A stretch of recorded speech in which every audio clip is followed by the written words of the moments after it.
देखिए, व्यक्ति को परिस्थितियों और स्थितियों के अनुरूप चलना पड़ता है।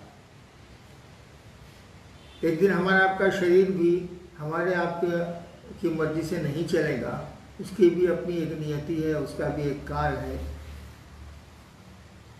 तो जो समय बीत गया, जहाँ आपके कार्यक्रम रद्द हुए, बहुत सारे कार्यक्रम जो मेरे स्तर के थे वो भी रद्द हुए, तो हुए, लेकिन शिव गुरु की व्याप्ति, शिव गुरु से जुड़ाव क्या कार्यक्रमों के माध्यम से ही होगा? क्या महोत्सवों के माध्यम से ही होगा? क्या परिचर्चाओं और संगोष्ठियों के माध्यम से ही होगा? शिव गुरु से जुड़ाव, मैंने बहुत पहले कहा था कि आदमी को जानकारी आप दे देते हैं, वो तो किताबें भी दे रही हैं, कई हजार वर्षों से दे रही हैं। आपके ग्रंथ, आपकी पुस्तकें, आपके शास्त्र, आपके साधु, आपके मनीषी जो भी हैं, उन्होंने कहा है कि शिव गुरु हैं, जगत गुरु हैं, आदि गुरु हैं, गुराधिपति हैं। मेरे पिताजी चले गए दुनिया से, वो थे तब मैं उनको कहता था कि आप शिव को अपना गुरु बना लीजिए। तो भोजपुरी में वो कहा करते थे कि तेरा पैदा होके का पहले से हम जानते हैं कि शिव गुरु हैं। मैं आपकी बात क्यों मानूं? तो जानकारी तो हम लोग दे सकते हैं इन चर्चाओं के माध्यम से, पत्र पत्रिकाओं से, अन्य प्रचार साधनों से जानकारी हम लोग दे सकते हैं, लेकिन जानकारी तो है लोगों को। आप पूछिए, लोग जानते हैं कि शिव गुरु। मैंने इस काम को शुरू किया तो लोग बोलते थे कि कौन सी नई बात आप कह रहे हैं, शिव तो गुरु हैं। मैं कहता था कि शिव तो गुरु हैं। क्या आप शिष्य हैं उनके? अस्पताल तो है, क्या आप वहां अपना इलाज कराते हैं? स्कूल तो है, क्या आपके बच्चे पढ़ते हैं उसमें? स्कूल के होने से क्या हो जाएगा? ये जानकारी आपको क्या? जानकारी तो है, मुझको भी भगत का एक डॉक्टर मेरे रहता है जो बहुत अच्छा डॉक्टर है, और मैं दर्द से परेशान हूं, कभी उसको दिखलाने नहीं जाता। तो जानकारी तो है। तो ये जानकारी कि शिव गुरु हैं, आदि गुरु हैं, जगत गुरु हैं, ईश्वर हैं, महेश्वर हैं, बहुत जानकारी है हमारी किताबों में। लोग हम लोग से ज्यादा जानते हैं, लेकिन इस जानकारी का लाभ क्या मिला? जुड़ाव तो हुआ नहीं ईश्वर से। हम लोग कामर लेके जाते हैं वो मंदिरों में, कामर लेने, जल चढ़ाने के बाद क्या शिव याद आते हैं? मैं तो सरकार में रहा हूं, लोग छुट्टियां लेके कामर चढ़ाने जाते थे, जल चढ़ाने जाते थे शिव को, और लौटने के बाद फिर वही स्थिति, यानी कोई अस्थायी प्रभाव नहीं पड़ा। और नियम है कि जिसकी संगति में मन रहेगा वैसा बनेगा। संसर्गात् गुणा दोषा। जिसकी संगति में आप, बच्चे देखिए गलत बच्चों के साथ खेलते हैं, तो हम लोग भी मना करते थे अपने बच्चों को कि उस सबके साथ मत खेलो। यानी हम लोग जानते हैं कि गलत आदतें संगति से, साथ रहने से आदमी पकड़ लेता है। हम लोग तो शिव के साथ हैं, हम लोग तो रोज पूजा करते हैं, किसी भगवान की करें, देवता देवता हैं, मंदिरों में जाते हैं, पूजा अर्चना करते हैं, घरों में करते हैं। क्या हमारे आपके मन पर उसका कोई प्रभाव पड़ा? क्या पड़ता है? क्या यह अस्थायी प्रभाव है? मैंने तो देखा है नहीं है। तो ये जानकारी आपको काम नहीं देगी भाईजान। लोगों को समझाना होगा, मैन टू मैन कन्वासिंग करनी होगी, व्यक्ति व्यक्ति को समझाना होगा। इसलिए आयोजनों के पीछे, कार्यक्रमों के पीछे, ये भीड़ के पीछे, भीड़ इकट्ठा करने की मानसिकता में से अपने को दूर करिए। शिव आपके गुरु हैं, व्यक्तिगत संबंध है शिव शिष्य, एक शिष्य का अपने गुरु से। ठीक है, आपके दूसरे सूत्र में है कि दूसरों को आप बताएं, तो बताने के लिए अन्य साधनों का प्रयोग जब आप करेंगे तो देखेंगे कि लोगों को जानकारी मिल जाएगी। ये भी जानकारी मिल जाएगा कि आप बहुत बड़े महादेव के भक्त और शिष्य हैं, ये भी लोग जान जाएंगे। लेकिन क्या वो शिव को अपना गुरु मानेंगे? मैंने देखा नहीं मानते हैं वो लोग। मेरे पिताजी, मैं समझाता रहा, वो डायरेक्टर थे बिहार के शिक्षा विभाग के, मैं समझाता रहा, मेरे पिताजी नहीं माने, वो दुनिया से चले गए। जानकारी तो भैया इल्म नहीं है, जानकारी कोई हुनर नहीं है। जानकारी से आप उसका वो आपको ग्रस्त हो जाएगी जानकारी, वो आपको परिवर्तित करेगी जानकारी। ये आसान बात नहीं है, इसलिए इसकी चिंता छोड़िए। चर्चाएं कैंसिल हुई, रद्द हुई, स्थगित हुई, कार्यक्रम रद्द हुए। ये प्रयोजन भी हम लोगों का नहीं है, ये उद्देश्य भी हम लोगों का नहीं है। इसलिए इसकी चिंता छोड़िए, खुद महादेव से जुड़िए। जो मिल जाए मोबाइल पर ऐसे वैसे, अभी तो पूरी बंदिश है, मिल जाए उनको समझाइए, समझा के उनको शिव शिष्यता की ओर मुखातिब करिए। आप दूसरों की चिंता में पड़े हैं, क्या आपके घर के लोग शिव को गुरु मानते हैं? क्या आपके घर के लोगों में शिव शिष्यता पर घुसी है? इसकी भी चिंता करिए भाई साहब। वहाँ काम अधूरा है, अपना खेत खाली है। दूसरों के खेत की चिंता करना अच्छी बात है, लेकिन अपने खेत को बंजर रखना भी उचित नहीं जी। सरोज जी हैं दिल्ली से।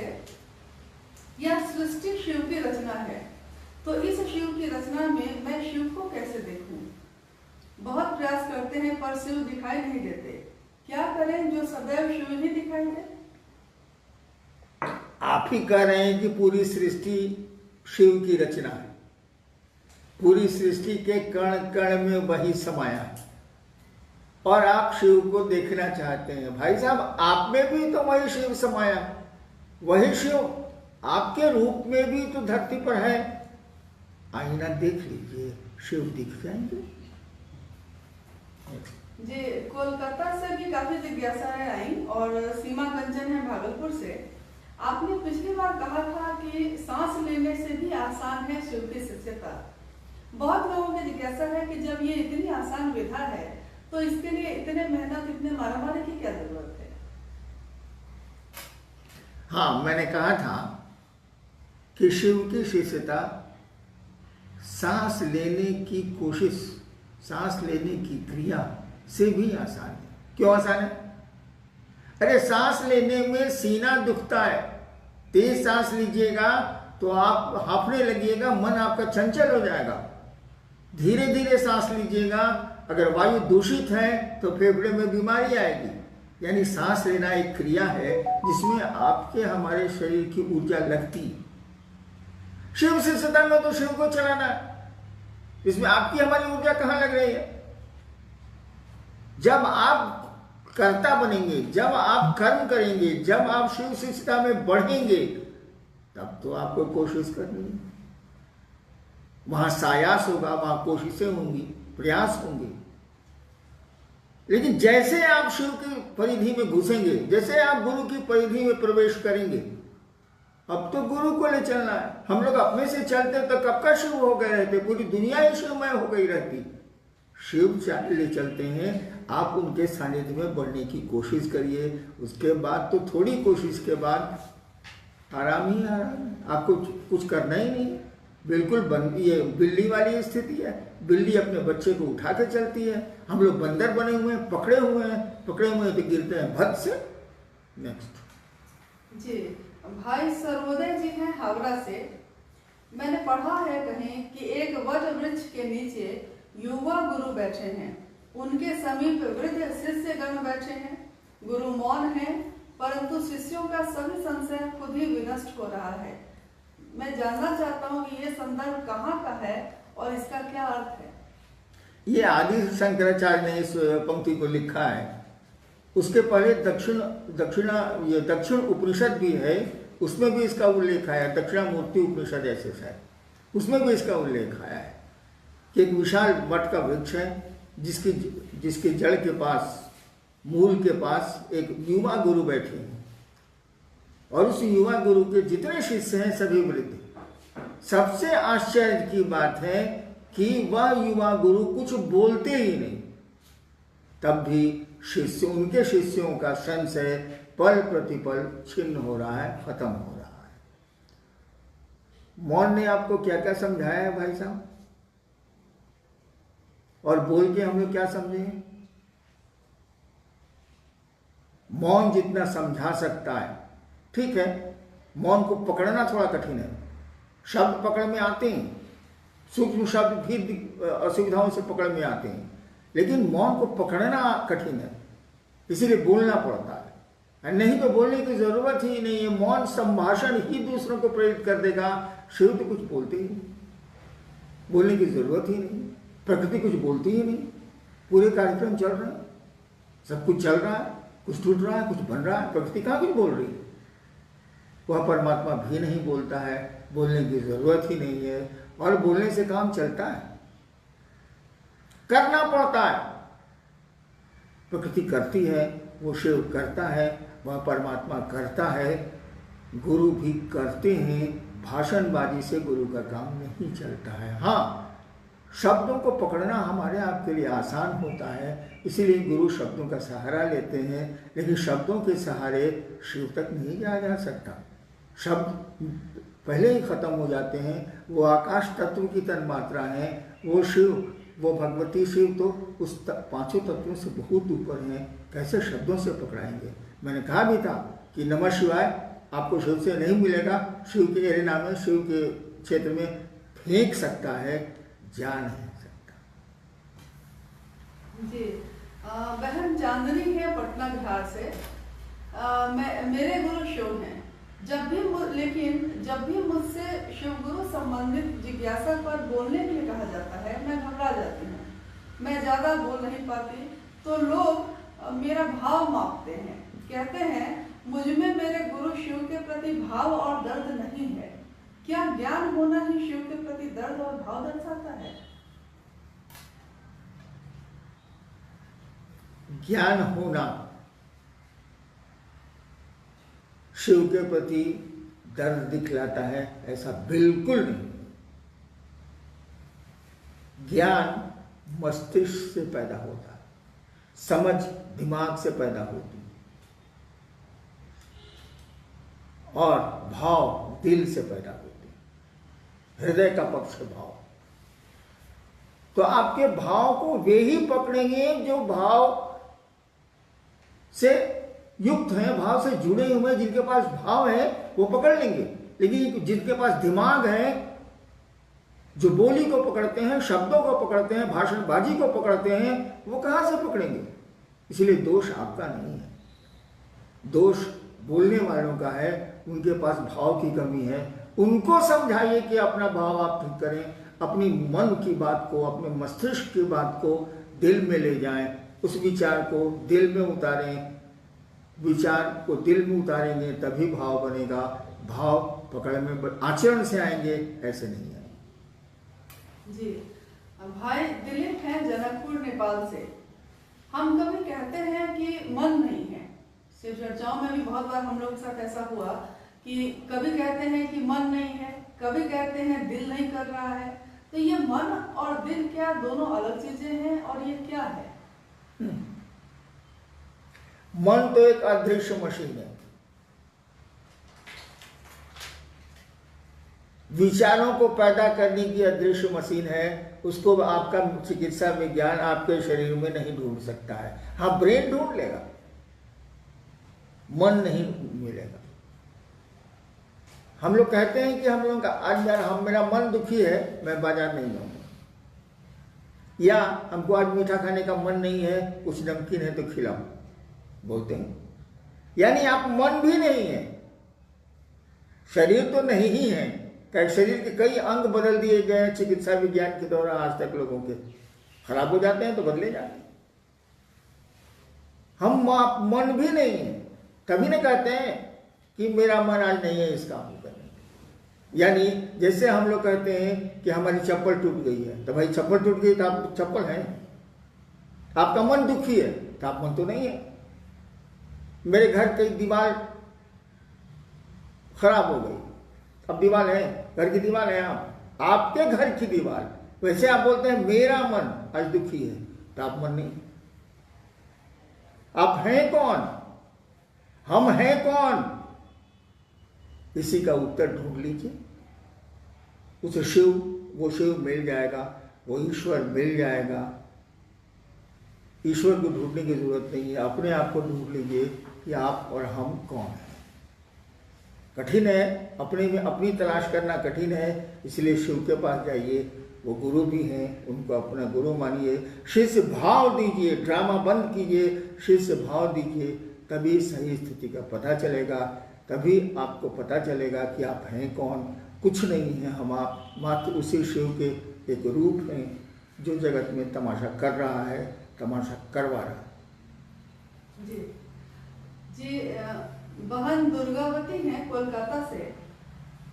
गुरु की जब गुरु शब्द का जब जिक्र होता है तो लोग उदाहरण में बोलते हैं कि ये तन विष की बेलरी, गुरु अमृत की खान, शीश दिए जो गुरु मिले तो भी सस्ता जान। इसका अर्थ क्या हुआ? हम स्कूल के मास्टरों में हो आज बात, यानी ये जो शरीर में आत्मा आई है, वो प्राण आया है, ऊर्जा आई है, तो यहाँ तो भोग है, दुख है, सुखानुभूति भी है, दुख भी है, परेशानियां भी हैं, बंदिशें भी हैं। तो कहा जा रहा है कि ये जो शरीर है या तन, ये जो मानव शरीर है, वो तो भाई दुख की लता है, बेलरी है। गुरु अमृत की खान, गुरु के पास जब आप जाएंगे, गुरु से आप जुड़ेंगे, तो वो अमृत आपके जीवन को परिमार्जित करेगा, शुद्ध करेगा, और व्यक्ति फिर इस जन्म मरण के बंधन से मुक्त हो जाए। जी, भाई आशीष जी हैं पूर्णिया से। शिव गुरु अपने शिष्य को शब्द से निशब्द की ओर ले जाते हैं, ऐसा सुना है। तो क्या कहीं ऐसा तो नहीं कि समय के अंतराल में शिव शिष्यता का दूसरा सूत्र, शिव गुरु की चर्चा का चलन कम हो जाएगा? ऐसा नहीं कि कम होगा। कम होगा तब जब आदमी बात करना छोड़ देगा। घरों में बात करना, बाहर बात करना, पत्नी से बात करना, बच्चों से बात करना, जब ये बंद होने लगेगा तभी शिव चर्चाएं बंद होंगी, क्योंकि चर्चा भी गप है। मात्र अंतर गप और चर्चा में यही है कि गप निरुद्देश्य होते हैं और चर्चा एक उद्देश्य के लिए होती है कि सामने वाला शिव की ओर चले, शिव को अपना गुरु माने, और यह बात हमको भी दिमाग में प्रवेश करे, मन में प्रवेश करे कि मैं शिव का शिष्य हूँ, मुझको भी शिव गुरु की ओर चलना चाहिए, शिव गुरु के आश्रम में पढ़ना चाहिए। ये कभी बंद नहीं होगा। चर्चाएं चलती रहेंगी, धीमी तेज चलेंगी। हाँ, अपनी सीमाओं में चलेंगी, जैसी परिस्थितियां होंगी, जैसी स्थितियां पैदा होंगी उसमें चलेंगी, बंद नहीं होंगी। आदमी का बोलना थोड़ा ही बंद होगा। जब बोलना ही बंद हो जाएगा तब चर्चाएं बंद हो जाएंगी, जो होगा नहीं। जी, बहन सपना है पटना सिटी बिहार से। हाँ, एक बात छूट गई, गुरु शब्द से निशब्द मिले जाते हैं। जी। आपने सुना है आकाशवाणी कैसे होती? वहां शब्द नहीं होते, वहां विचारों का संप्रेषण मौन होता है, और जिसके लिए आकाशवाणी होती है उसके मन में पूरी की पूरी बात ठीक उस तरह प्रवेश करती है जिससे जैसे पत्थरों पर अक्षर खोद दिए जाते हैं। वहां कोई शब्द नहीं, आपके कान भी नहीं सुनते, बोलने वाला मुंह से बोलता भी नहीं। वो ईश्वरीय सत्ता या शक्तियां जो ईश्वर तुल्य हैं, वो जब किसी को कुछ कम्युनिकेट करना चाहती हैं, संप्रेषित करना, जिसको आकाशवाणी बोलते हैं, संप्रेषित करना चाहती हैं, तो कोई शब्द नहीं होते और हमारे आपके कान भी नहीं सुनते। वहाँ नाक का, ज्ञानेंद्रियों का कोई उपयोग नहीं है। ये ज्ञानेंद्रियाँ मस्तिष्क का माध्यम है, ये आकाशवाणियाँ सीधे मस्तिष्क को जाती हैं, शब्दों की आवश्यकता ही नहीं पड़ती। लेकिन आप उसको वैसे ही पढ़ते हैं जैसे आप ख की किताब पढ़ते हैं, वहाँ शब्द नहीं। शब्द ध्वनि की तरंगे हैं, ध्वनि तरंगें जब एक लेवल के बाद बंद होंगी तो ये भी बंद हो जाए। जी, बहन सपना रानी पटना सिटी से हैं। हम 3 सूत्र करते हैं, जिसमें तीसरा सूत्र है नमः शिवाय से शिव को, गुरु को प्रणाम करना, और इसके बारे में कहा जाता है कि ये प्राण मंत्र है। तो ये प्राण मंत्र कैसे है, इसका अर्थ कृपया समझाने की दया करें। प्राण मंत्र यानी वो आपके जीवन का सब कुछ है, वो जपकर्ता के जीवन का सब कुछ है। कोई भी मंत्र जब निरंतर आपको अपना बनाता जाता है या आप उसको अपना बनाते चले जाते हैं तो वो परिवर्तित हो जाता है प्राण मंत्र में।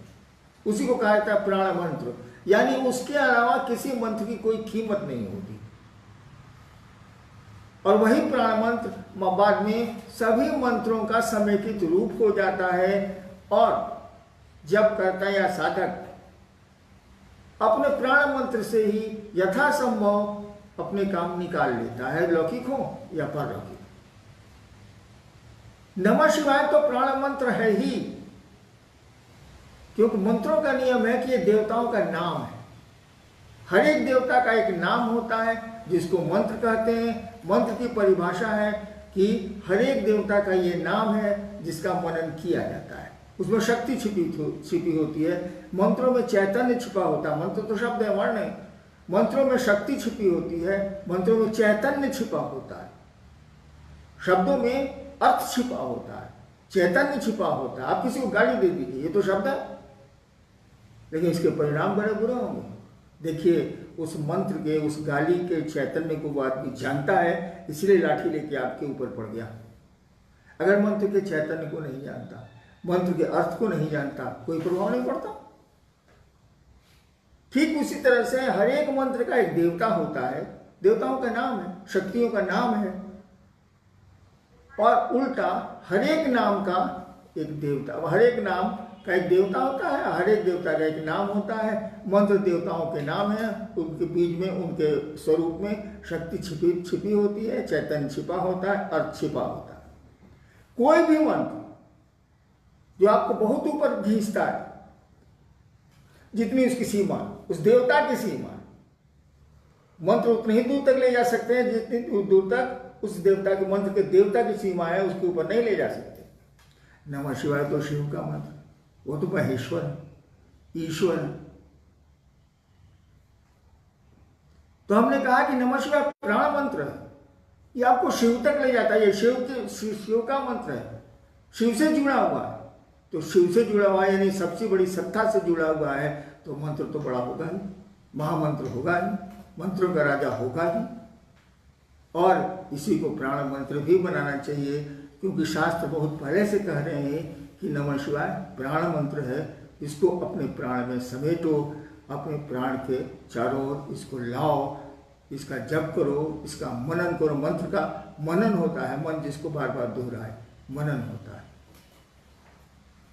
जी, भाई आर.के. दुबे जी हैं सूरत, गुजरात से। इन्होंने कहा है कि एक आपके जीवन पे लिखी हुई एक पुस्तक अनमिल आखर इनको प्राप्त हुई। इसमें उस पुस्तक का जो शीर्षक है, मतलब उस पुस्तक का जो नाम है अनमिल आखर, इस शब्द का अर्थ क्या है? सीधा है, अनमिल जो मिल नहीं खाता है। अनमिल अवधि भाषा है। अनमिल जो मेल नहीं खाता, बिना मेल के है। आखर माने अक्षर, अक्षर को अवधि भाषा में कहा जाता है आखर। अनमिल आखर ऐसे अक्षर हैं, ऐसे वर्ण हैं जो मेल नहीं खाते। आदमी को लगेगा कि उटपटांग है ये सब कुछ। इसको कहते हैं अनमिल आखर, यानी अक्षर बेमेल।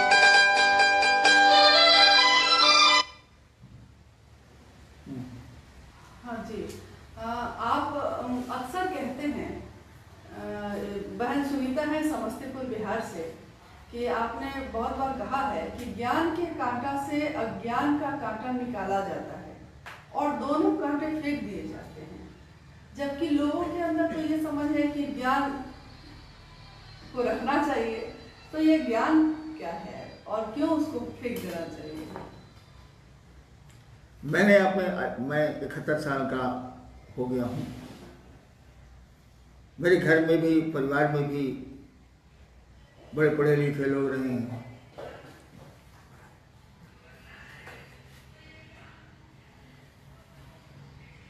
बड़े पढ़े लिखे लोग रहे हैं, मैंने देखा है कि उनका ज्ञान उनके लिए कांटा बन गया है, कंटक हो गया है। और बाकी चीजें तो धीरे धीरे आपको आपकी खत्म हो सकती हैं। जैसे पहलवानी का शौक बहुत दिनों तक नहीं चलेगा, क्योंकि बाद में गठिया हो जाता है, रोग हो जाते हैं शरीर से। फिर मैंने एक बहुत बड़े पहलवान से मैं मिला, आया था मुझसे मिलने, बेचारा सीढ़ियों पर नहीं उतर पाया, मैंने पकड़ के दूसरों से उनको सीढ़ियों पर उतरवाया। क्या स्थिति, इतना बलशाली आदमी अपने जमाने का, क्या हो गया। व्यक्ति की सुंदरता कितने दिन, उम्र ढलेगी, सुंदरता खत्म। लेकिन ज्ञान की जो पकड़ है ना, वो नहीं खत्म होती है, अंत अंत तक रह जाती है। जो ज्ञानी है वो अंत अंत तक आपको ज्ञान बगाड़ेगा और आपकी सुनेगा ही नहीं। इसीलिए ज्ञान के कांटे से अज्ञानता तो और बुरी चीज है, ज्ञान के कांटे से अज्ञानता का कांटा निकाला जाता होगा। आपने देखा हो या नहीं देखा हो, देहात में जब लोग पांव पैदल चलते थे और बबूल वगैरह का कांटा पांव में गड़ जाता था, तो दूसरे बबूल के कांटे से उस कांटे को निकाला जाता था। आप पॉकेट में रख लीजिएगा, पॉकेट में रखिएगा तो जिससे निकालें वो गड़ेगा, यानी दोनों कांटे फेंक दिए जाते थे। कहा जाता है कि ज्ञान के कांटे से अज्ञान का कांटा निकालो और दोनों को फेंको। ज्ञान कोई काम नहीं देगा, सब बेकार हो जाता है। काम आपको हमको देगा बस वही, याद नहीं अब कुछ, भूल गई सब कुछ, एक बात मगर नहीं भूली, जूली आई लव यू। ठीक है, ये फिल्म का गाना है, लेकिन शिव से जो प्यार होगा, शिव रूपी ज्ञान जो हम में आप में आएगा, शिव से जो प्यार होगा, भगवती से जो प्यार होगा, वही ज्ञान आपको उस शिव तक ले जाएगा, पूरी दुनिया से ऊपर करेगा, जगत से ऊपर करेगा, जगत के बंधनों से मुक्त करेगा। बाकी ज्ञान तो चुभेगा और ऐसा चुभेगा कि मरने की स्थिति में भी नहीं निकलेगा। वो अज्ञान तो निकल जाएगा कांटा, ज्ञान का कांटा नहीं निकलता है, बहुत ज़्यादा दर्द देगा, मरने तक ये दर्द देता है। क्योंकि मात्र शिव का ज्ञान ही जो दया से भींगा होता है, मात्र शिव रूपी ज्ञान ही हमको आपको आनंद देता है, आनंदित करता है, परमानंदी बनाता है। कि आपके निर्देश में लगातार पर्यावरण संरक्षण पे हम सभी शिवसे से भी इसमें अपनी भूमिका निभा रहे हैं। और आगे इसी महीने में 17 जून को दीदी नीलाबानन जी की पुण्यतिथि भी है, उसके अगले महीने में उनकी जन्म तिथि भी है। और पिछले वर्ष हम लोगों ने उनके जन्म पे यानी कि 27 जुलाई को एक सप्ताह का वृक्षारोपण कार्यक्रम चलाया था। लेकिन अब दुनिया की स्थिति दूसरी है इस वर्ष, क्योंकि हम समूह में नहीं निकल सकते, वृक्षारोपण के लिए सामूहिक प्रयास नहीं कर सकते। तो मेरी जिज्ञासा भी है और एक प्रस्ताव भी, अगर आपका निर्देश हो तो क्या हम लोग 17 जून से 27 जुलाई के अंतराल में अपने आंगन में, अपने बालकोनी में या अपने घर के एक छोटे से गमले में भी इस कार्य को करें कि हाँ, हर लोग पौधा लगाएं और दीदी के लिए सबसे सुंदर श्रद्धांजलि यही होगी। पेड़ तो लगाइए हम आप जरूर, लोगों को जागृत भी करना होगा, मोबाइल पर करिए, पेड़ लगाएं, वो गमले में लगाएं, हाथे में लगाएं और सड़कों पर लगाएं। ऐसा थोड़ी है कि सड़क पर पेड़ लगाने के लिए मजमे की जरूरत है, मात्र 1-2 आदमी पेड़ लगा सकते हैं। और बारिश का मौसम आ ही रहा, पेड़ बच भी जाएंगे। ऐसे पेड़ लगाएंगे तो हम लोग को सिंचाई करनी पड़ेगी, पानी देना होगा, बारिश में तो प्रकृति पानी देती है। पेड़ तो लगाए ही लगाए, अन्यथा एक दिन बाबू हम लोगों के पोते पोतियों को ऑक्सीजन का सिलेंडर लेके शहर में घूमना होगा। होशियार हम लोगों को होना होगा, लोगों को जागृत करना होगा, भाषणबाजी से नहीं होगा।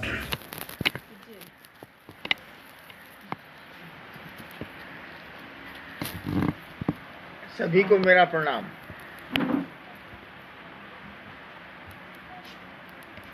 बीमारियां तो आती रहती हैं, हर 100 साल पर महामारियों का दौर चला है हमारे यहाँ। ये भी 1920 में चला है, ये भी गुजर जाएगा। एक बचपन में मुझको एक अघोरी ने शमशान में कहा था कि इतने उदास क्यों हो। मैंने कहा बस ऐसे ही। मैं उस समय स्कूल में मैंने देखा है कि फूल जो नहीं खिलते हैं उनसे आप बहुत प्रेम से बर्ताव करिए तो फूल खिल जाते हैं। तो जड़ और चेतन दोनों में शिव का वास है। चेतन में बस इतना ही अंतर है कि वो अपनी इच्छाओं से काम कर सकता है। चेतन अगर पेड़ पौधे हैं तो वो अपनी इच्छाओं से काम नहीं कर सकते, लेकिन समझते हैं वो। आदमी में जो चेतना आई है वहाँ वो अपनी इच्छाओं से काम कर सकता है, वो थोड़ी बहुत अपनी इच्छाओं को लागू करने के लिए स्वतंत्र है। शिव तो दोनों में, शिव का वास तो दोनों में है। जी बहन सपना है नागालैंड से कि मैंने जब सुना कि शिव मेरे अपने गुरु हो सकते हैं तो मैंने शिव को अपना मान लिया, मगर उन्होंने मुझको अपना माना कि नहीं, कैसे पता चलेगा? पहली बात ये कि माना आपने, माना हमने, शिव मेरे गुरु हैं, ये निर्णय हमारा आपका है। तो हमको आपको अगर लगता है कि शिव को हमने गुरु माना है, शिव मेरे गुरु हैं, तो आपके गुरु हैं। मैंने पहले भी कहा था आपसे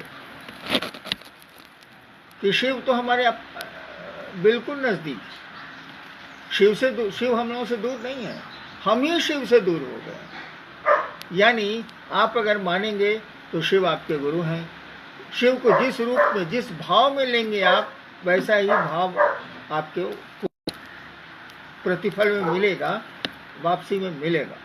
तो गुरु मानेंगे तो ज्ञान मिलेगा, भक्त मानेंगे तो भक्त की जो भूमिका होती है, वहाँ भगवान की जो भूमिका होती है, उस भूमिका में हम आप जाएंगे।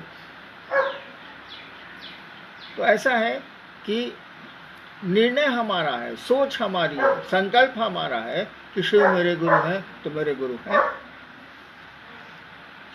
जी भाई धर्मेंद्र कुमार हैं बक्सर से, बिहार, कि गुरुदेव शिव के गृहस्थ आश्रम में जो दिखता है तस्वीरों में कि परम संतुलन देखने को मिलता है, उनके शिष्यों के गृहस्थ आश्रम में संतुलन क्यों नहीं देखने को मिलता है? जो हमको आपको संतुलन दिखता है या असंतुलन दिखता है, जो हम आप महसूस करते हैं घरों में, पहली बात तो ये कि हम सभी अपने अपने कर्म बंधनों से बंधे हैं। कर्म बंधनों को शिव भाव से न्यून किया जा सकता है, उनको दग्ध किया जा सकता है, उनको कम किया जा सकता है। धीरे धीरे जैसे जैसे शिव से आपका जुड़ाव, हमारा आपका जुड़ाव होगा, जैसे जैसे शिव गुरु से हमारा आपका सानिध्य बढ़ेगा, वैसे वैसे हमको आपको लगेगा कि शिव की कहानी, शिव से जुड़ी कहानियों में जो शिव का गार्हस्थ जीवन दिखलाया गया है वो तो परम सत्ता है। वहाँ तो शिव भाव अंतिम सूक्ष्मता में स्थिर है। हम लोगों के साथ वैसा है नहीं, हम लोगों के साथ जीव भाव है, और सभी जीवों की अपनी रुचि अलग अलग होती है, उनकी प्रकृति, उनका स्वभाव अलग अलग होता है। तो इसी में धीरे धीरे धीरे जब शिव भाव आएगा तो एक लगेगा कि एक मधुर रहने का भाव आ रहा है। और मैंने कहा भी है कि घर और मसान में अंतर होता है। घर को सुंदर घर रहने दीजिए, सबसे बढ़िया व्यवहार करिए, ये तो हम आप कर सकते हैं, करना चाहिए हमको। आप जी भाई मनीष है अररिया से, शिव शिष्यता के भावांतरण के लिए अपने गुरु शिव को प्रणाम निवेदन का प्रयास आवश्यक है। बड़े भैया से जानना चाहता हूँ कि ये शिष्यता का भावांतरण क्या है? शिष्यता का भावांतरण, इसका अर्थ ही है कि हम आप जिस भाव में जीते, हम आप जिस भाव में रहते हैं, वो जगत का भाव होता है, वो संसार का भाव होता है। अपने गुरु को प्रणाम करने से, शिव गुरु को प्रणाम करने से, शिव की ओर बढ़ने से ये भाव धीरे धीरे शिव की ओर रूपांतरित होता है, बदलता। यानी जीव भाव जो है वो शिव भाव में रूपांतरित होने लगता है, बदलने लगता है। गुरु का है काम यह, गुरु करते क्या है, हमारे आपके लौकिक जगत के आकर्षण में शिव भाव का आकर्षण पैदा करते हैं। शिव भाव का आकर्षण हमें आप में है, वो बीज है हम लोगों में, क्योंकि शिव से ही हम आए हैं, उस ईश्वर की ही हम प्रतिफल है उसकी सोच के। तो भावांतरण का यही अर्थ हुआ, जगत के भाव से शिव के भाव में अंतरण, जगत के भाव से शिव के भाव में रूपांतरण। यानी मन जो लौकिक जगत में है, संसारिक जगत में है, उससे धीरे धीरे धीरे धीरे शनै शनै शनै शनै वो शिव भाव में जाए, वो ईश्वर के भाव भिन्नताओं से मुक्त हो। जी भाई विनोद गैंगटोक सिक्किम से, इन्होंने पूछा है कि रुद्राक्ष की माला पर 108 बार नमः शिवाय करने का क्या कोई निश्चित समय है या कभी भी कर सकते हैं? इसके पीछे विज्ञान क्या है?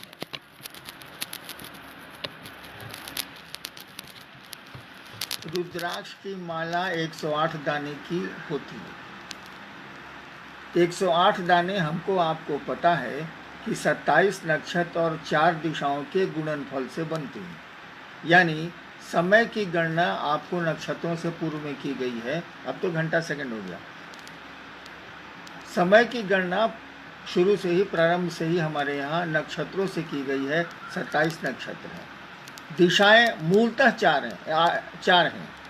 कोणिक दिशाएं मिलाएंगे तो अब 10 हो जाएगी, लेकिन वो दिशाएं स्वतंत्र दिशाएं नहीं है। तो 4 दिशाएं हो गई, यानी स्थान हो गया। किसी बात को जानने के लिए कौन सी जगह कहाँ है, इसके लिए चौहद्दी पूछनी पड़ती थी हम लोगों को न्यायालय में, वो जमीन का चौहद्दी बताओ। यानी चौहद्दी बता देंगे आप, 4 दिशाओं में क्या क्या है बता देंगे, तो वो जगह इंगित हो जाएगी। तो हम क्या हैं, हम इस जगह पे रहते हैं, पात्र हैं हम। समय गुजर रहा है, तो समय का और स्थान का पात्र पर प्रभाव है। टाइम, स्पेस एंड पर्सन, यानी समय और स्थान का पात्र पर प्रभाव पड़ता है। इसी और पात्र करेगा नमः शिवाय, मान लीजिए नमः शिवाय कर रहा है, कोई मंत्र जप रहा है। अगर पात्र नमः शिवाय कर रहा है, यानी शिव की पूजा कर रहा है, शिव से जुड़ने का प्रयास कर रहा है, तो ये प्रयास, ये शिव भाव जो उसमें आ रहा है, वह स्थान और काल के को उसके अनुसार तोड़ेगा। ऐसा नहीं कि वो आपके अच्छे कर्मों को तोड़ देगा। जो कर्म फल आप विवश है भोगने, परेशानियां हैं, विवश है भोगने को, साधक अपने जप से, अपने एक माला जप से वह अपने स्थान और काल को, और जिस कर्म फल को भोगने की विवशता वो महसूस करता है, उसको वो खंडित करने लगता है। आपको थोड़ी आफियत मिल जाती है, थोड़ी सुविधा आपको जगत में मिल जाती है। इसीलिए एक माला रुद्राक्ष के जप का सिद्धांत बना हुआ है 108 बार। लेकिन 108 बार आपको भाव प्रणाम करने होंगे। जप का हमेशा अर्थ होता है कि मंत्र का चैतन्य आपके साथ हो, मंत्र का अर्थ आपके साथ हो। तो नमः शिवाय का अर्थ है शिव को प्रणाम।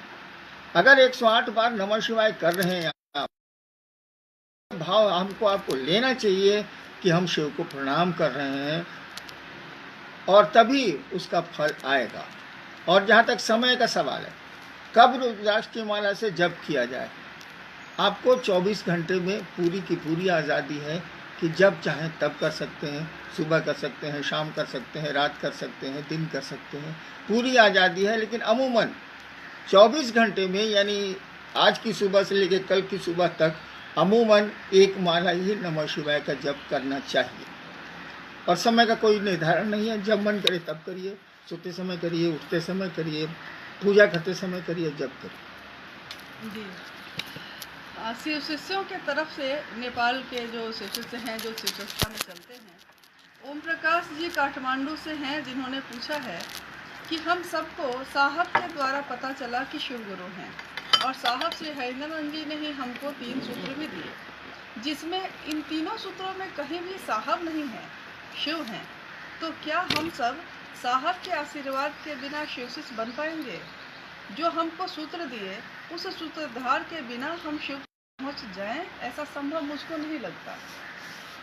यानी आप कहना चाहते हैं कि तीनों सूत्रों में मेरा नाम नहीं है और बिना साहब के नाम के मार्ग उन्होंने बताया है, पथ उन्होंने बताया है, क्या हम पहुंच पाएंगे? क्या हम ऊर्जा मिलेगी जिससे हम शिव तक चल सकें? देखिए, आदमी जो स्वयं भोगता है ना,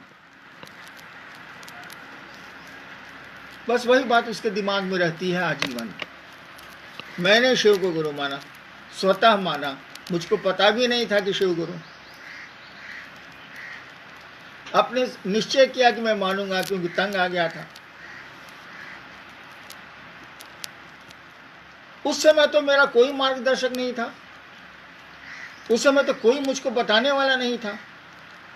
मैं शिव को गुरु मान के सोचता था कि सब जगह ठगाए ही हैं पूजा पाठ में, यहाँ भी ठगाएंगे, ये तो दिखता भी नहीं है, बोलता भी नहीं है। समझ के उनको गुरु माना था, गुरु समझ के नहीं। मैं नहीं जानता था कि शिव गुरु, कोई साथ नहीं था। अचानक 1 साल के बाद नमः शिवाय आया सांसों पर, धीरे धीरे खुद ब खुद सब कुछ होने लगा। यानी वो अदृश्य सत्ता खुद अपने शिष्यों को गाइड करती है। आप शिष्य तो बनिए, आप उनको शिष्य भाव तो दीजिए, कम से कम ये तो व्यवस्था पैदा करिए कि शिव नहीं कुछ देंगे तब भी यहीं रहेंगे, कहीं नहीं जाएंगे। एक निष्ठता तो पैदा कीजिए, मर जाएंगे लेकिन शिव मेरे गुरु रहेंगे, कुछ मिले या न मिले। एक बार मेरे पिता ने मुझसे कहा, अब तो धरती पर नहीं है, वो डायरेक्टर थे बिहार के शिक्षा विभाग के, इस तरह काम मिलेगा हो कि शिव गुरु शिव के गुरु बनले बताओ। हमने कहा बाबूजी, बहुत बेटा शराब भी पीता है, बहुत बेटा गंदी आदतें भी होती हैं, और बाप लाख मना करता है और वो कुछ नहीं सुनता। बाप के लिए बहुत बड़ा संकट होता है वो पुत्र, एंटी सोशल होता है। तो हमने महादेव महादेव करते हैं, सोच के करते हैं कि बर्बाद होंगे। ऐसे ही जिंदगी कौन आबाद है किसी की, बर्बाद होंगे। और उनको मैं फिल्म का गाना बोलता था कि तेरी महफिल में किस्मत आजमा के हम भी देखेंगे, घड़ी भर को तेरे करीब आके नजदीक आके हम भी देखेंगे। हमने कहा कि महादेव के नजदीक जाके देखते हैं क्या मिलता है। मैं शराब पीता नहीं, मैं नशे खाता नहीं, चलिए यही एक नशा होगा, यही एक शक्ल होगा। तो एक विवशता पालनी होगी, एक लाचारी पालनी होगी, एक संकल्प पालना होगा कि मैंने शिव को गुरु माना है, बर्बाद होंगे तो होंगे। धरती पर गाना में सब है कि कौन सी जेल जाएंगे, कौन सी करेंगे, शासन छोड़ेंगे सोनिया। तेरे प्रेम में धरती के प्रेम में ये हाल है, तो शिव के प्रेम में प्रेम नहीं भी हो, एक संकल्प तो है कि शिव मेरे गुरु, शिव मेरे अपने हैं। और मेरा व्यक्तिगत अनुभव है, मेरा भोगा हुआ यथार्थ है ये कि शिव से अगर आप जुड़ेंगे शिष्य के रूप में, तो मेरा भोगा हुआ यथार्थ है कि वो आपको मार्गदर्शन करते हैं, वो आपको ले चलते हैं, जिस चीज़ की आवश्यकता होती है वो पूरा करते हैं, संकटों से आपको निवृत्त करते हैं। संकटें तो आएंगी ही आएंगी, बिना संकटों के तो भैया कोई काम नहीं होगा। यहाँ संघर्ष में ही फूल खिलते हैं, ऐसे तो फूल नहीं खिलेंगे। गुलाब फूलों का राजा है, कांटे हैं कि नहीं। तो मेरा नाम मैं दे दूंगा 3 सूत्र में अपना नाम, लेकिन क्या शिव के मार्ग में मेरे नाम की आवश्यकता है? क्या महादेव की दुनिया में घुसने के लिए किसी व्यक्ति की आवश्यकता है?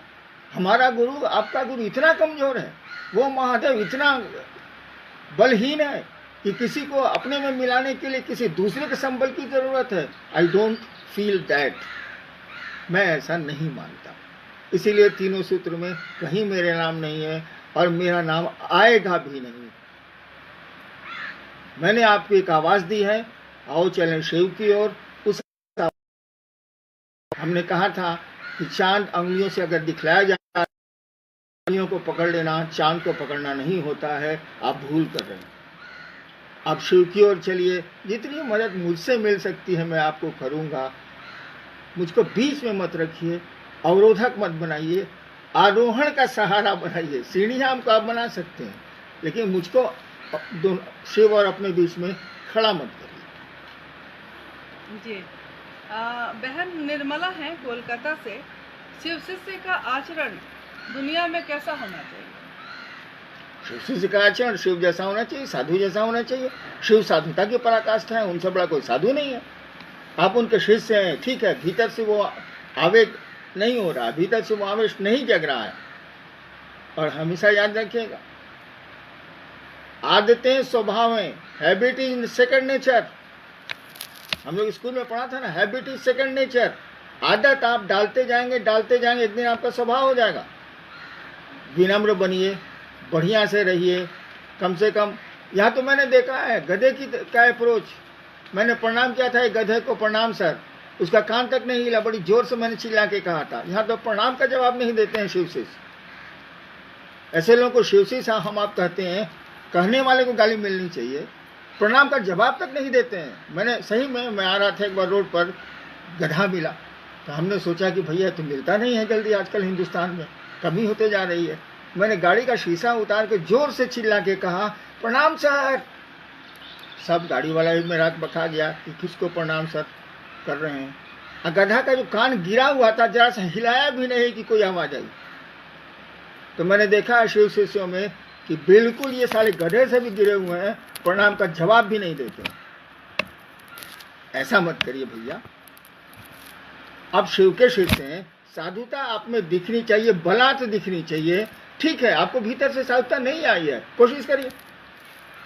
हमेशा याद रखिए, हैबिट इज सेकंड नेचर। आदत डालिए, वो आपका एक दिन स्वभाव बन जाएगा। भाई अमित जी हैं गुरुग्राम दिल्ली एनसीआर से। तो साहब श्री ने पिछली बार चर्चा में कहा कि गुरु आदेश समीक्षात्मक नहीं है। तो बहुत सारे गुरु भाई बहन फोन के माध्यम से चर्चा और घोषणा कर रहे हैं, ग्रुप में भी डाल रहे हैं, जबकि कोरोना महामारी के कारण साहब ने किसी प्रकार की चर्चा बंद रखी। भोजपुरी में मेहरारू से फोन पर बतिया सकेला, असीम चर्चा फोन पर ना कर सकेला। बात भाई, फोन पर आप शिव चर्चा कर ही सकते हैं। मैंने मना किया है, जो सरकार कहती है कि आप सोशल डिस्टेंसिंग मेंटेन करें, एक जगह भीड़ नहीं लगाएं, भीड़ जहां है वहां नहीं जाएं, आप मास्क पहने। तो फोनवा पर हम, आपको डर लगता है, फोने पर मास्क पहन के बतियाइए। लेकिन आप दूसरों से बतिया सकते हैं, मेहरारू से बतिया सकते हैं, पति से बतिया सकते हैं, तो शिव के बारे में फोन पर नहीं बतिया सकते। अब मैंने शिव चर्चा तो 30 जून तक रोक दी। 30 जून तक शिव चर्चा रोकने का मानी टेम्पो पर लग के मत जाइए, माइक लगा के भो भो भो भो भो भो भो मत करिए, जमात मत खड़ा कीजिए, जमात में भीड़ मत खड़ा कीजिए, क्योंकि आपके लिए हानिकारक है, हमारे लिए हानिकारक है, समाज के लिए हानिकारक है। ये बीमारी संक्रामक है, एक से दूसरे को फैलती है, इसीलिए मना किया गया। फोन पर बतियाना है, बतियाइए, कौन रोकता, हम लोग नहीं बतियाते। नेक्स्ट जी इससे संबंधित ही है, एक गजेंद्र जी मधुबनी से हैं कि उन्होंने कहा है सब लोगों की तरफ से कि साहब आप स्वस्थ हैं। सारे लोग चिंता कर रहे हैं कि साहब स्वस्थ हैं कि नहीं हैं। 1000 बार कहा भैया। हम बहुत छोटे थे तो मेरे बाबूजी के पास एक पुरानी गाड़ी थी, बच्चा था मैं, दूसरा तीसरा में पढ़ता था, पूर्णिया में। हमेशा खराबी रहती थी, हम लोग बनाते रहते थे, मिस्त्री बनाते रहता था, चलती थी। तो कभी हॉर्न नहीं बज रहा है, कभी उसका सिग्नल नहीं उठ रहा है, कभी डायनमो नहीं, यानी होगी तो खट खुट तो होबे करे। एक मेरे मित्र ने से हमने पूछा था कि आपकी बड़ी फोर्ड पुरानी गाड़ी है, अभी तो नई लग रही है, चकमक। बोले क्या कहें बउआ, ये गड़िया चलती थी ना रोड पर तो कहती थी हट न तो छिप देव, हट न तो छिप देव। हॉर्न बजता ही नहीं था, गड़िया बोलती थी हट न तो छिप देव। तो मेरी भी वही स्थिति है भैया, हट न तो छिप देव। अब क्या है, कितने दिन रहना है, आप स्वस्थ रहें, आप आनंद से रहें, शिव की ओर बढ़ें, लोगों को शिव की ओर ले चलें, यही कामना है। जी उन्होंने ही कहा है कि कहा जाता है कि अपने कर्मों का फल भोगना पड़ता है। आज पूरा संसार कोविड-19 से त्रस्त है, तो यह आध्यात्मिक दृष्टिकोण से कौन सा सामूहिक अपराध हो गया जो सामूहिक प्रारब्ध भोगना पड़ रहा है। भविष्य में ऐसे प्रारब्ध से हम कैसे बच सकेंगे, और यह सोशल डिस्टेंस जैसा जो अभी चल रहा है आगे वर्षों तक चलता रहेगा तो शिव चर्चाओं का स्वरूप कैसा होगा। मनोविज्ञान कहता है कि अधिक दिनों तक किसी चीज़ से अलग रहने पर लोग भूलने लगते हैं। देखिए, शिव चर्चाओं का स्वरूप क्या होगा। ये सामूहिक आपदा जो आई है, वैश्विक आपदा जो आई है, ये कौन से कर्मफल का नतीजा हो सकती है। आध्यात्मिक, पहले तो हम लोगों ने सामूहिक कर्म किए हैं, प्रकृति का अनादर करते चले आए हैं, पेड़ों को काटते चले आए हैं, जल स्रोतों को सुखाते चले आए हैं, तो कुछ तो प्रकृति हमको आपको सजा देगी। उसके स्वरूप को बिगाड़ते चले आए हैं, कुछ भी हमने आपने सहयोग करने की कोशिश नहीं की। अब इधर सरकारें प्रयास कर रही हैं, लोग भी प्रयास कर रहे हैं, हम लोग भी प्रयास कर रहे हैं कि जल का संरक्षण किया जाए, वृक्षों को बचाया जाए, अन्यथा एक दिन ऑक्सीजन का सिलेंडर पीठ पर लाद के चलने की स्थिति आएगी जो हम लोगों की संतति को भोगना पड़ सकता। तो हम लोगों ने न्याय किया है, सामूहिक हुआ है, विचार हम लोगों के कुत्सित हो गए, सद्विचारों की कमी आई है। इसका प्रभाव तो प्रकृति पर पड़ता है। साधुओं के मजार पर आप क्यों जाते हैं, फकीरों के मजार पर आप हम क्यों जाते हैं? इसलिए जाते हैं कि वहाँ कुछ मुरादें मिल जाती हैं। तो वहाँ फकीर तो हम नहीं है, वो तो 11 साल 100 साल पहले था, 1200 साल 100 साल पहले था। और मुरादें पूरी होती हैं तभी भीड़ है, आपके कष्ट कम होते हैं तभी भीड़ है। यानी मिट्टी में उस साधु की साधुता की सोच घुसी हुई है, उस जगह पर उस साधुता की सोच घुसी हुई है। वो साधु वहाँ भी आज भी जिंदा है, जबकि शरीर छोड़े 1000 साल से ज़्यादा हो गए। तो हमारी आपकी सोच का प्रभाव तो पड़ता ही है प्रकृति पर, सब जगह पड़ता है, वातावरण पर पड़ता है। तो और ये तो विपदाएं आती रहेंगी, सामूहिक गड़बड़ियां होती रहेंगी, सामूहिक अच्छे काम भी होने चाहिए, वो भी होंगे, होते ही। जी, भाई आलोक जी हैं कटिहार से। महादेव की शिष्यता यथार्थ में सहज है या कठिन है? महादेव की शिष्यता यथार्थ में इतनी आसान है, इतनी आसान है, कुछ भी उतना आसान नहीं हो सकता। हमारा आपका भोजन भी उतना आसान नहीं है, उसमें कष्ट है कि हाथ से उठा के खाना पड़ता है, पकाना पड़ता है अन्न को। शिव की शिष्यता में अगर आप ठीक चल रहे हैं, कुछ नहीं ठीक चलना है, उसमें कुछ भी करने की जरूरत नहीं है। अगर आपके मनोभाव शिव की ओर एकनिष्ठ हैं, गुरु की ओर एकनिष्ठ हैं, तो ही ले चलते हैं। जैसे बिल्ली अपने बच्चे को टांग के ले जाती है, बंदर और बच्चे की स्थिति नहीं है। बंदरिया का बच्चा बंदरिया खुद पकड़ता है, लेकिन बिल्ली मारदार जो है, बिल्ली जो है, वो अपने बच्चे को खुद पकड़ती है। वो शिव आपको खुद ही पकड़ के ले चलेंगे। मैंने इसको देखा है, मैंने इसको अनुभव किया है। इससे आसान संसार में कुछ भी नहीं है, यहाँ तक कि सांस लेना भी उससे ज़्यादा कठिन। जी, भाई संगम जी और कृष्णा जी दोनों हैं भागलपुर से कि साहब आप बोले थे कि शिव की शिष्यता दिमाग से दिल में ले जाने का तरीका है, तो शिव की शिष्यता में दिमाग और दिल की क्या भूमिका है? वाह, आपके पूरे जीवन में है दिमाग और दिल की भूमिका। दिमाग का कहने का अर्थ हुआ कि कोई सूचना आपको मिलेगी, शिव गुरु हैं और मेरे गुरु हो सकते हैं, आपके गुरु हो सकते हैं। यहाँ दिमागी सोचेगा ना, डिस्कशन दिमागी करेगा ना, किसी निर्णय पर दिमागी पहुंचेगा ना। उसके बाद ये बात धीरे धीरे धीरे धीरे आपके दिल में प्रवेश करेगी। लौकिक जगत में यही होता है। हमारी शादी हुई, उस समय दिल में कुछ नहीं था, दिमाग में था कि फलना से ब्याह हो रहा है, फलना से हो रहा है, बाबूजी ठीक किए हैं, दिमाग में था। लेकिन साथ रहते रहते पत्नी के अब ये बात दिल में उतर गई। अगर वो बीमार होती थी तो रात भर मैं बैठा रहता था अस्पताल में। यह मामला दिल का है, अब दिमाग काम नहीं करता। यानी बुद्धि से बोध ही, बोध बने अनुभव,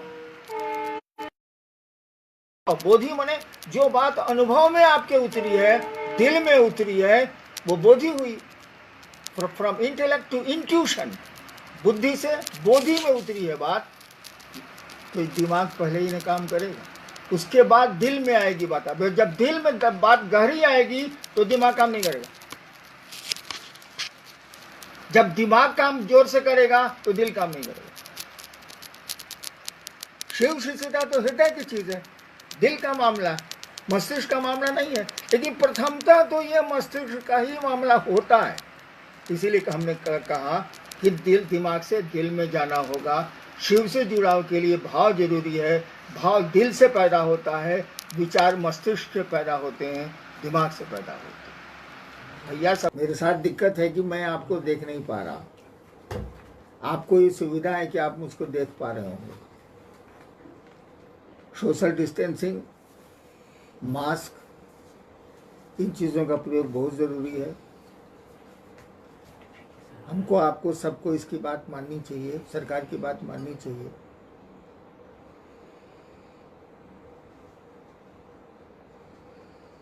पिछले शुक्रवार को मैं थोड़ी देर के लिए आपसे मुखातिब हुआ था और मैंने कहा था कि अगले शुक्रवार को मैं फेसबुक पर आपके समक्ष आऊँगा। मुझको तो फेसबुक चलाना नहीं आता, मेरे मोबाइल में फेसबुक है भी नहीं। अन्नू बाबू का मोबाइल है, उसी पर फेसबुक हो रहा। कोविड-19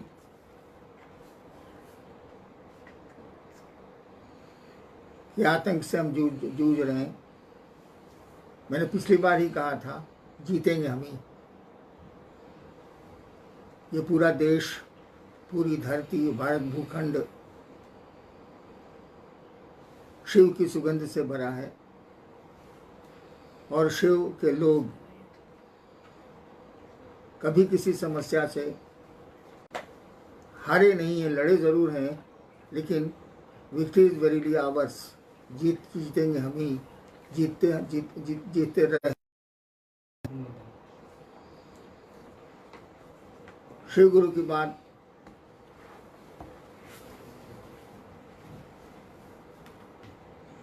सन 1980 से चल रही है, अब तो व्यापक हो चली है, देश विदेश सारी जगहों पे। एक बात समझनी होगी, एक बात पे ध्यान देना होगा। ये शिव चर्चाएं जो चल रही हैं, अभी तो लॉकडाउन में बंद है, 30 जून तक बंद भी रहेंगी सभी चर्चाएं। तो शिव गुरु की बात गल्प नहीं है, मात्र बातचीत और वार्तालाप नहीं है,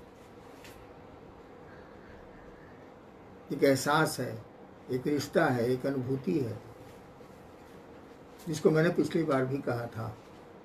एक भाव है, एक दर्द है। हम आपको उस दिशा पर ध्यान देना होगा, भाव की दिशा पर ध्यान देना होगा। भाषा ज़रूरी है, भाव को शब्द देती है भाषा, लेकिन भाव महत्वपूर्ण है। आध्यात्म में बिना भाव के कोई कदम नहीं रखे जा सकते। भाव की ही कुंजी है जिससे आध्यात्म के सभी ताले खुलते हैं, वो नीचे के स्तर के हों या शिव के मामले में हों। देखते हैं क्या जिज्ञासाएं आपने भेजी हैं, कोशिश करते हैं हम यथासंभव उसका समाधान ढूंढ पाएँ। क्या जी, सर्वप्रथम तो भारत और भारत के अलावा और देशों से आपके वैवाहिक वर्षगांठ पे बहुत सारी बधाइयाँ और शुभकामनाएं और आशीर्वाद की आकांक्षा के साथ काफ़ी सारे संदेश आए हैं, तो आपके तरफ से कुछ आशीर्वाद हो जाता। आशीर्वाद के लायक तो मैं हूँ नहीं, धन्यवाद दूंगा, बधाइयाँ आपको दूंगा, आपने शुभकामना भेजी है। हाँ, अधिकतर जो बाहर से शुभकामनाएं आई हैं, आपको मालूम है कि मेरी पत्नी 2005 में ही गुजर चुकी हैं, तब भी शुभकामना है। मेरे लिए तो शुभ दिन रहा ही है। जी, अरुण सुनैया है बिहार से। मैं यह जानना चाहता हूँ कि गुरु हमारे प्रारब्ध में लिखे कर्म फलों को काट सकते हैं या नहीं। पहले प्रारब्ध को समझिए। सवाल है कि गुरु हमारे प्रारब्ध को काट सकते हैं कि नहीं। अगर प्रारब्ध को नहीं काट सकते तब तो लाखों लोग हैं जो अपने प्रारब्ध, अपने कर्म बंधनों के अंतर्गत चल रहे हैं। गुरु अगर प्रारब्ध को नहीं काट सकते, प्रारब्ध का अर्थ हुआ, इसके दो अर्थ होते हैं। एक तो हुआ संचित कर्म जो हमने पहले कभी किया है और जिसका फल अभी बाकी है। एक प्रारब्ध होता है जिसका अर्थ है कि वह कर्म फल अब धीरे धीरे आ रहा है, जिसको भोग रहे हैं हम, वो सुख हो या दुख हो। तो ये प्रारब्ध को अगर गुरु नहीं काट सकते तब तो गुरु का काम ही नहीं चलेगा। जीव शिव की ओर चलेगा ही नहीं, उनका शिष्य महादेव की ओर बढ़ेगा ही नहीं, उनका काम नहीं चलेगा। गुरु तो बहुत बड़ी सत्ता है। शिव गुरु के रूप में तो सर्वोच्च सत्ता है वो। गुरु भाव आपके प्रारब्ध को खंडित करता है, गुरु भाव ही खंडित कर देता है। गुरु भाव में सब सम्मिलित है। नमः शिवाय भी है, शिव की दया भी है, शिव चर्चाएं भी हैं। गुरु भाव ही आपके प्रारब्ध को खंडित करता है। लेकिन सही गुरु जो होते हैं वो उतने ही प्रारब्ध को खंडित करते हैं जो आपके आध्यात्मिक मार्ग में बाधा देते हैं। और उस बाधा भी अगर आएगी तो उतना प्रारब्ध हट जाएगा जिससे आप संघर्ष तो करेंगे लेकिन निकल जाएंगे, आपको रास्ते मिल जाएंगे। प्रारब्ध तो रहता ही रहता है जीव के साथ। वो कोई भी जीव हो, इंसान हो या मानवेतर प्राणी हो, प्रारब्ध तो रहेगा, कर्मफल तो रहेगा। गुरु भाव ही कर्मफल को दग्ध करता है, उसको खंडित करता है और आपके मार्ग को प्रशस्त करता है कि शिष्य उस मार्ग पर चल सके और कर्मफल यानी प्रारब्ध उसको उस दिशा में बाधा कम दे। ऐसी बाधा तो नहीं ही दे, अवरोध ऐसा नहीं दे कि हमारा आपका आगे बढ़ना, उन्नयन होना हमारा आपका रुक जाए। वैसे हमेशा जान लीजिए कि ज़िंदगी में ख़राब समय आता है। जब भी आप चलते हैं सड़कों पे तो ख़राब सड़कें आती हैं आपके मंजिल तक और उन सड़कों से गुजरना पड़ता है। मैं मानता हूँ कि अगर ट्रैक्टर से ख़राब सड़कों पर गुजरे आप तो आपको परेशानी ज़्यादा होगी, शरीर की थकान बढ़ेगी। लेकिन उन्हीं खराब सड़कों में अगर अच्छी गाड़ी से गुजरे, स्कॉर्पियो से गुजरे, बोलेरो से गुजरे, अच्छी गाड़ी से गुजरे तो आपको जर्क कम होगा। ये महसूस होगा क्योंकि रास्ते खराब हैं, लेकिन शरीर में दर्द कम होगा, थकान कम होगी। मैंने कहा जिंदगी में शिव की सवारी ले लो, शिव की सवारी ले लो। वो खराब सड़कें जब आएंगी तो आपको महसूस होगा कि खराब समय जा रहा है, असुविधाएं हो रही हैं, परेशानियां हो रही हैं, लेकिन आपकी गाड़ी धीरे धीरे धीरे धीरे हिचकोटे खाते निकल जाएगी। आपका एहसास थोड़ा कम हो जाएगा, दर्द थोड़ा कम हो जाएगा। तो ये याद रखिएगा, गुरु प्रारब्ध को खंडित करते हैं, नष्ट करते हैं, दग्ध करते हैं। गुरु तो बहुत ऊपर की सत्ता है, गुरु भाव ही उसको नष्ट कर देता है, कम कर देता है। लेकिन सारे प्रारब्ध खत्म नहीं होते। जिन प्रारब्धों को भोगने की विवशता हमको आपको है, जो हम नहीं चाहते हैं भोगना, वो खंडित होते हैं, बाकी प्रारब्ध खंडित नहीं होते। जी, भाई विष्णु देव जी हैं जॉर्डन से। मेरे कहने से कोई शिव की दिशा में नहीं चल पाता है, इसका कारण क्या है और इसका समाधान क्या है? साधारण सी बात है। कितने पुत्र हैं जो पिता की बात पे चलते हैं? हम आप बड़ों की कितनी बात मानते हैं? तो हमारे आपके कहने से कोई शिव की ओर थोड़ी देर मुखातिब हो सकता है, थोड़ी देर वो प्रेरणा प्रेरित करने से वो शिव की ओर चल सकता है, लेकिन चल नहीं पाता है, वो चलेगा नहीं। वो श्मशान वैरागी का नाम हमने आपने सुना है। श्मशान में जब हम लोग किसी की लाश जला जाते हैं, वो परिजन हो या जो हो, तो वहां लगता है कि सब कुछ यहाँ बेकार है।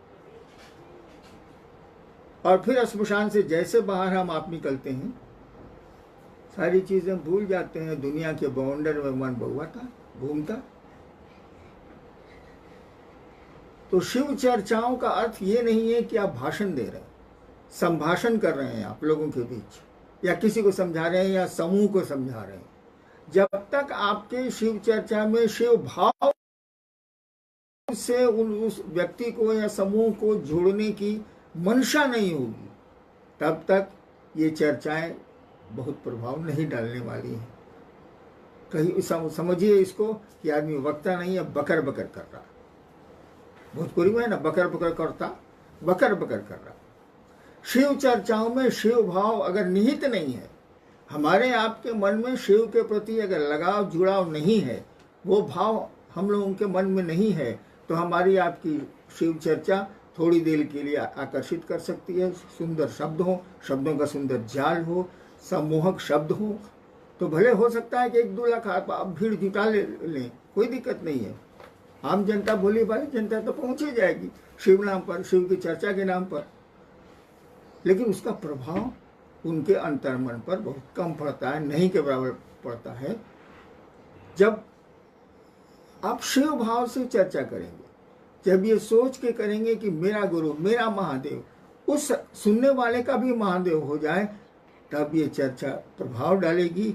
हमेशा याद रखिए, शिव चर्चाओं में शिव भाव अगर अंतर्निहित नहीं है, शिव भाव से ओतप्रोत अगर शिव चर्चा नहीं है, तो इस शिव चर्चा का कोई अर्थ नहीं है, इसका कोई मानी नहीं है, इसका प्रभाव भी बहुत क्षणिक होता है। जी, भाई अजय अग्रवाल है कटिहार बिहार से। क्या शिष्य को गुरु आदेश और उसके पालन में विचार और समीक्षा करने का हक है? बिल्कुल साधारण सी बात है। गुरु आदेश पर, जो भी गुरु ने आदेश दिया हो, हमारे आपके गुरु ने जो भी कहा हो, शिव तो कुछ अपने शिष्यों को कहते नहीं। उस आदेश पर अगर आप उसके कार्यान्वयन पर विचार करें तब तो ठीक है, लेकिन उसके औचित्य पर क्या कहा गुरु ने, सही है कि गलत है, यह विचार करने का हमको आपको अधिकार नहीं है, और हमको आपको इतनी समझ भी नहीं है। हम तो अपनी समझ से करेंगे, हम तो अपनी बुद्धि से करेंगे, लेकिन गुरु जो कहते हैं उनको बहुत दूर तक दिखता है। सुना है आपने, कहा जाता है कि जीवात्मा 10,000 साल के बाद, जीवात्मा 10,000 साल के बाद क्या सोचेगी, शिव जानते हैं। वो जो आदेश देते हैं उसको बहुत वो लंबा होता है, बहुत लंबा समय लेके चलता है जीव के लिए, इसीलिए उसकी समीक्षा करना, आदेश की समीक्षा करना बिल्कुल गलत है। ऐसा स्वभाव शिष्य का नहीं होना चाहिए। शिष्य शब्द की व्याख्या देखिए, शस धातु से बना, जिसका अर्थ होता है शासन, प्रशासन, अनुशासन। शिष्य वही है जो गुरु के द्वारा अनुशासित होने योग्य हो। शिष्य यानी कोई गुरु होगा। शिष्य वही है जो गुरु के द्वारा अनुशासित होने योग्य हो, यानी गुरु ने कहा आम ले आओ तो आप इमली ले आ रहे, गजब वाले आपका। गुरु ने कहा शिव चर्चाएं करो, इस उद्देश्य से करो कि लोग, तुम भी शिव से जुड़ो, दूसरे भी शिव से जुड़े। हम आप शिव चर्चा करते हैं पैसे के लिए, सम्मान के लिए, सुविधा के लिए, ऐशो आराम के लिए। ये तो शिव चर्चा नहीं है, ये तो ढकोसला है, ये दूसरों को उल्लू बनाने का तरीका है। शिव चर्चा जो आप कह रहे हैं कि हम कहते हैं और लोगों को प्रभाव नहीं पड़ता है, प्रभाव धीरे धीरे पड़ेगा। अगर शिव भाव है तो थोड़ा कम समय लगेगा, शिव भाव नहीं है तो ज़्यादा समय लगेगा। संगति का भी असर होता है, सानिध्य का भी असर होता है, लेकिन उसमें समय ज़्यादा लगता है। शिव भाव रहेगा तो वो सचमुच में शिव का शिष्य बनेगा, शिव से जुड़ेगा, शिव का सानिध्य भी उसको मिलेगा, उसका जीवन सुंदर हो जाएगा। नेक्स्ट जी, भाई आशीष जी हैं पूर्णिया से। शिव शिष्यों का सबसे महत्वपूर्ण बिंदु क्या होना चाहिए? खुद शिव का शिष्य होना या फिर दूसरों को शिव का शिष्य बनाना? जबकि शिष्य तो शिष्य नहीं बनाता है, शिष्य तो गुरु बनाते हैं। बिल्कुल सही है, शिष्य का काम शिष्य बनाना नहीं होता। शिव गुरु चर्चाओं में शिष्य बनाने की परंपरा की शुरुआत जो हुई, उसके पीछे मंशा दो थी। एक मंशा थी कि आप भी समझें कि शिव गुरु हैं, और दूसरा भी समझे कि शिव गुरु हैं। और जब तक आप समझेंगे नहीं कि ये मेरे गुरु हैं, ये मेरे माँ बाप हैं, तब तक पुत्र का भाव नहीं जगेगा, तब तक शिष्य का भाव गुरु के प्रति नहीं जगेगा। इसीलिए शिव चर्चा का ये अर्थ, एक यह भी अर्थ प्रयोजन है कि आप खुद समझें कि शिव आपके गुरु हैं। जैसे जैसे समझेंगे शिष्य भाव उत्तरोत्तर बढ़ता जाएगा। और जब तक नहीं समझेंगे कि शिव आपके गुरु हैं, जब तक ये बात विचार में रहेगी, जब तक ये विचार घनीभूत नहीं होता है कि शिव मेरे गुरु हैं, ये समझाने से होता है। अरब में कहावत है, जो बात नहीं समझ पाते हो दूसरे को समझाओ। धीरे धीरे आप समझने लगते हैं। और जैसे जैसे समझेंगे आप कि शिव मेरे गुरु हैं, दूसरों को समझाने की कोशिश में आसान है, आपने समझना बड़ा कठिन है, तो आपके गुरु शिव होने लगेंगे, शिष्य भाव बढ़ने लगेगा। इसीलिए शिव गुरु चर्चा का विधान है। अभी तो लॉकडाउन है, 30 जून तक हमने कहा कि कोई चर्चा नहीं होगी। अरे भैया, जीवन रहेगा तब ना गुरु चर्चा, क्योंकि शिव को पाने के लिए गुरु चर्चा एक माध्यम नहीं है। नमः शिवाय भी हमने कहा है आपको करने को, दया मांगने को भी कहा है। मैंने तो पिछले बार भी कहा था कि मैंने जब शिव को गुरु माना तो 8 वर्षों तक तो मैंने कोई चर्चा की ही नहीं, मुझको पता ही नहीं था। मैं तो ये भी नहीं जानता था कि शिव गुरु है। मैंने भगवान शिव को गुरु समझ के गुरु अपना बना लिया, और 8 वर्षों तक तो मैंने कुछ कहा नहीं। जब मुझको लगा कि शिव कमाल के गुरु हैं, अनुपम गुरु पद है इनका, जो मेरे साथ हुआ, तब मैंने लोगों को धीरे धीरे कहना शुरू किया कि भैया महादेव को गुरु मानिए, उनको अपना गुरु मानिए। हमको आपको शिव को गुरु मानने से वो गुरु नहीं हो जाएंगे, वो तो गुरु हैं। हमको आपको ये मान लेने से कि स्कूल चलता है, हम आप उसका ज्ञान नहीं ले पाएंगे। हमको आपको जुड़ना होगा, स्कूल को अपना स्कूल बनाना होगा, गुरु को अपना गुरु बनाना होगा। डॉक्टर कोई, हम लोग बहुत जानते हैं कि फलाना डॉक्टर है रांची में या पटने में, लेकिन क्या हमारा आपका इलाज हो रहा है? बीमारियां हैं और इलाज नहीं हो रहा, क्योंकि वह डॉक्टर मेरा डॉक्टर नहीं। मैं उसके दरवाजे गया ही नहीं, मैंने संपर्क किया ही नहीं। ठीक उसी तरह शिव तो गुरु हैं, आप मानिए चाहे मत मानिए, तो गुरु रहेंगे, आदिकाल से हैं, अनंत काल तक रहेंगे। ईश्वर ही तो गुरु कैसे नहीं? उनको अपना गुरु बनाना होगा। और एक बात जान लीजिए, जो सबका होता है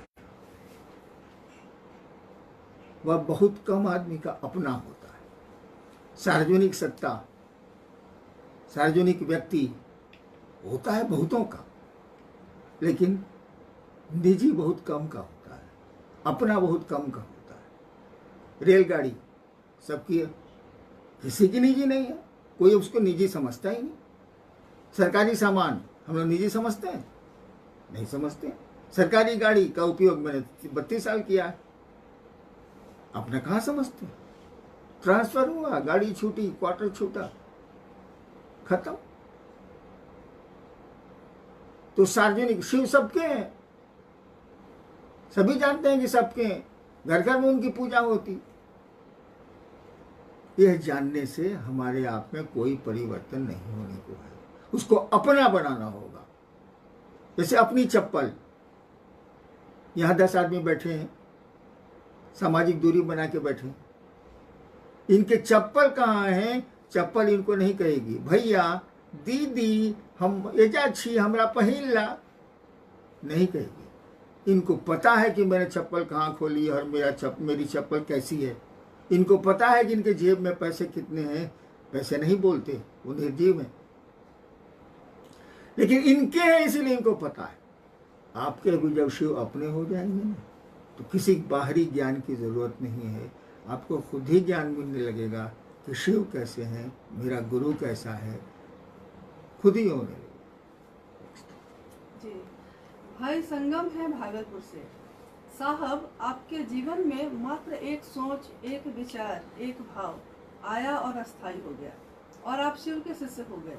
वही सोच, विचार, भाव हम लोगों के जीवन में कैसे अस्थायी होगा ताकि सचमुच में हम महादेव के शिष्य बन पाए? इसका सही उत्तर तो बड़ा मुश्किल है। आप देखिएगा, बहुत लड़के हैं जो बचपन से बहुत शौक से क्रिकेट खेलते हैं, यहां तक कि माँ पिता कहते भी हैं क्रिकेट से क्या होगा, जो पढ़ता क्या नहीं है, तब भी वो मौका निकाले क्रिकेट खेलने चला जाता है और एक दिन उसका नाम देश भी जानता है, दुनिया भी जानती है। तो किसी को किस चीज का शौक है, किसकी प्रवृत्ति किस दिशा में है, इसकी व्याख्या तो बहुत कठिन। ये मुझको बचपन से ही था कि साधु लोग पहले आते थे, मेरे पिताजी अफसर थे, तो कुछ चमत्कार दिखा दें, कुछ ही कर दें, जो चलता है। मुझको लगता था कैसे करता है, नहीं बुझाता था तो उसको मैं उससे लड़ जाता था, ठगा। ये उत्सुकता, ये उत्कंठा मेरी मरी नहीं, और इसीलिए 15 साल तक कभी ये साधना, कभी वो साधना, कभी श्मशान, हंटम संटम करता रहा। कहीं कुछ नहीं मिला, वो ये ढाक के 3 पात।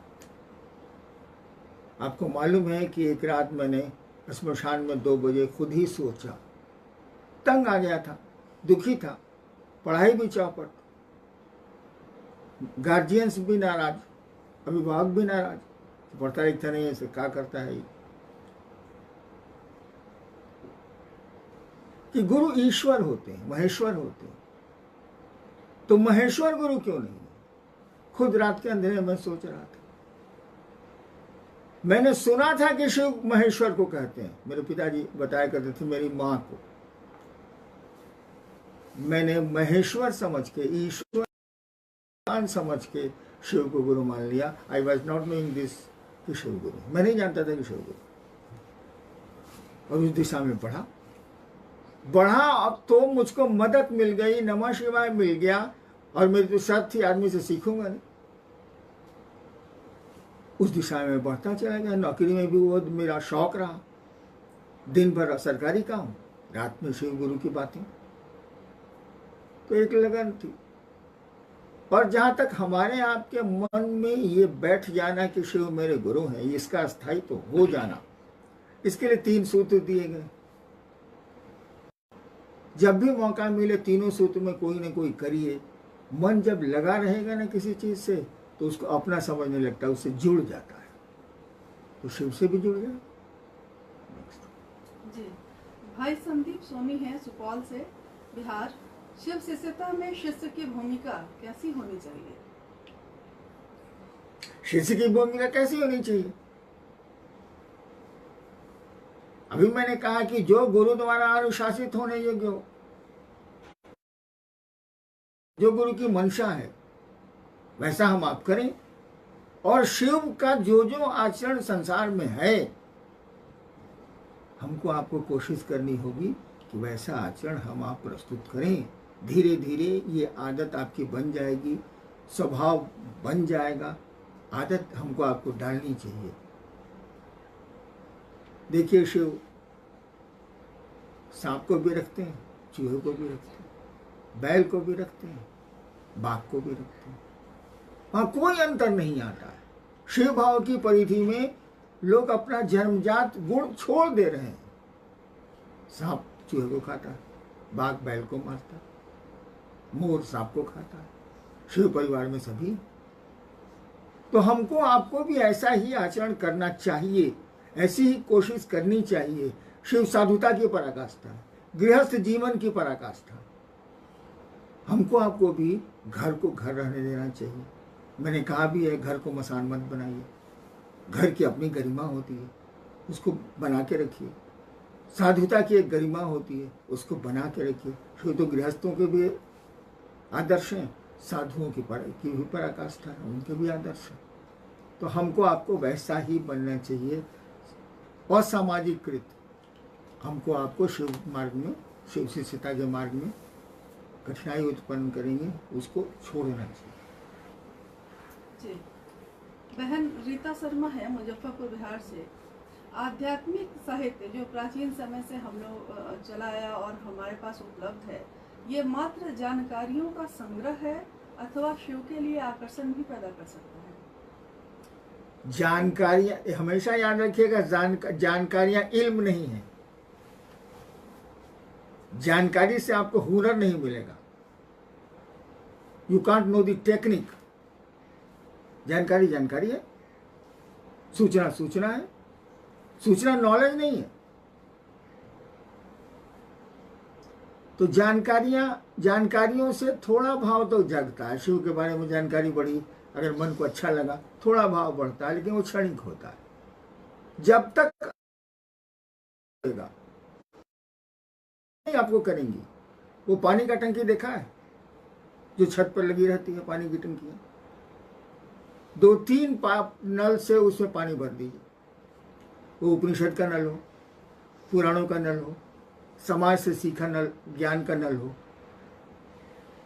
शास्त्रों का नल हो, ग्रंथों का नल हो, सबसे पानी टंकी में भर दिया है आपने, जानकारी आपको हासिल हो गई। ये पानी शुद्ध नहीं है, कुछ दिनों में सड़ जाएगा। भले लोगों के बीच आप उस पानी का नल खोलेंगे तो लोग कहेंगे उपनिषद का बहुत ज्ञान है, शास्त्रों का भाई साहब को बहुत ज्ञान है, ग्रंथों का इनको बहुत ज्ञान है, भजनों का इनको बहुत ज्ञान है, लेकिन पानी सड़ गया है। दूसरे पिएंगे तो हानि करेगा वो जल। शुद्ध जल लाने की कोशिश करिए। कुएं का जल जितना निकलता है उतना ही नया जल भीतर से फूटता है, भीतर से आता है। हम सब जानते हैं। गुरु आपको कुआं बनाते हैं, गड्ढा नहीं बनाते, पानी की टंकी नहीं बनाते। जानकारियाँ ठीक हैं, लेकिन जानकारियाँ कहीं जमा हो गई तो वो सड़ांध पैदा करेगी। समाज के लिए कोई लाभ इससे नहीं होगा। नीति श्लोक बन के जी। अब मैं नहीं बोलूंगा। आप सबों को मेरा प्रणाम। अगली बार बंद कर दिए, अगली बार शुक्रवार को ही आऊंगा, लेकिन अब 1 बजे नहीं, 1:30 बजे, 31 में। सबको मेरा बहुत बहुत प्रणाम।